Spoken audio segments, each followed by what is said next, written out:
বাংলাদেশে রেহাই মিলল না রবীন্দ্রনাথ ঠাকুর এবং নজরুলের বইও। অভয়ারণ্য পাঠাগার থেকে বই লুট করল এক দল যুবক। নেকারজনক এই ঘটনা টাঙ্গাইলের ধনবাড়ী উপজেলায়। মোহাম্মদ ইউনূসের জামানায় সুরক্ষিত নেই মন্দির গির্জা। বাংলাদেশে রেহাই মিলল না রবীন্দ্রনাথ এবং নজরুলের বইয়েরও। অভয়ারণ্য পাঠাগার থেকেই বই লুট করে নিয়ে গিয়েছে তৌহিদি জনতার যুবকরা।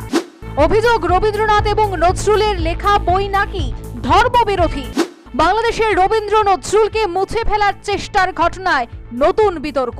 গত বৃহস্পতিবার রাতে রাজধানী ঢাকা থেকে 150 কিলোমিটার দূরে জেলা টাঙ্গাইলের ধনবাড়ী উপজেলাস্থিত অভয়ারণ্য পাঠাগারে 15 থেকে 20 জন যুবক ঢুকে 5টি বস্তায় ভরে বইগুলি উপজেলা নির্বাহী আধিকারিকের কাছে জমা দেয়। এই যুবকের দাবি, তারা যেসব বই পাঠাগার থেকে নিয়ে এসেছে সেগুলি ধর্মবিরোধী। এসব বই পড়ে যুব সমাজ ধর্মবিরোধী হয়ে উঠবে।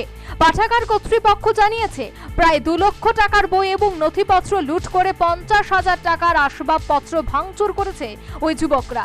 তারা যে বইগুলি নিয়ে গিয়েছিল তার মধ্যে রবীন্দ্রনাথ ঠাকুর, কাজী নজরুল ইসলাম, সজীব ভট্টাচার্য, জাফর ইকবাল প্রমুখের বই রয়েছে। এই ঘটনায় সাংস্কৃতিক মহলের বক্তব্য, হামলা কেবল বইয়ের উপর নয়, মুক্ত চিন্তা এবং যুক্তি নির্ভর জ্ঞান চর্চার একটি নিরাপদ পরিসরকে ধ্বংসের চেষ্টা।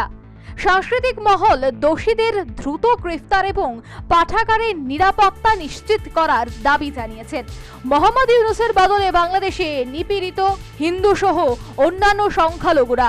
ভাঙচুর করা হয়েছে মন্দির গির্জা। এবার নতুন বাংলাদেশে রবীন্দ্র নজরুলকে মুছে ফেলার চেষ্টা চলছে। ফলে এই ঘটনায় বিতর্ক শুরু হয়েছে।